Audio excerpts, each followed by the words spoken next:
Totoo nga na masarap, pwede nyong ipang-ulam, pwedeng papakin. Kaya kung hindi nyo pa natatry ang trending na tofu square, nako, eto na ang sign nyo.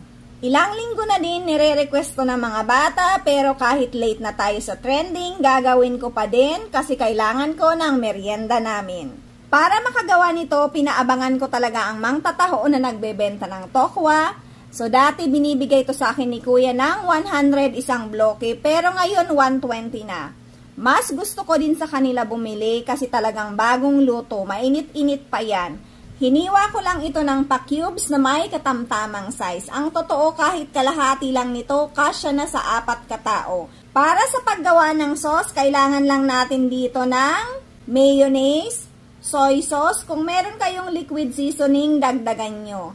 Liver spread, halos kalahating lata na maliit ang nagamit ko dito.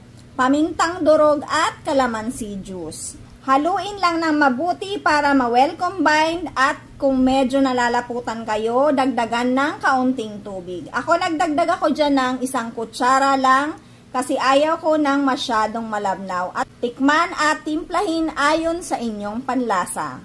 So, para sa coating, gumamit ako ng Good Life Japanese Style Breadcrumbs. Hinati ko lang ang 1 pack na to para sa kalahating bloke. Gumamit din ako dito ng all-purpose flour at nagdagdag ako ng breading mix. Kailangan din natin dito ng itlog. Alam na ang next. Isawsaw muna sa flour, eggs, and breadcrumbs. Repeat procedure lang hanggang matapos.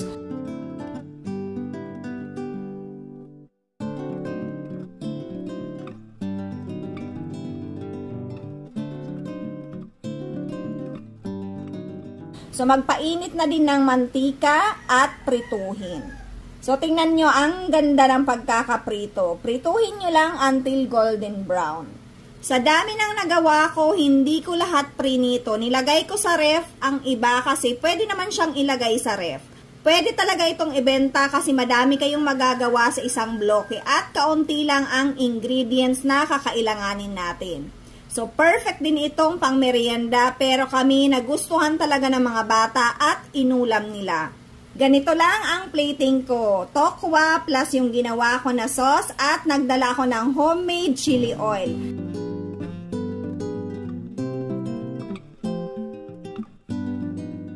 Naglagay na din ako ng spring onion at siling haba.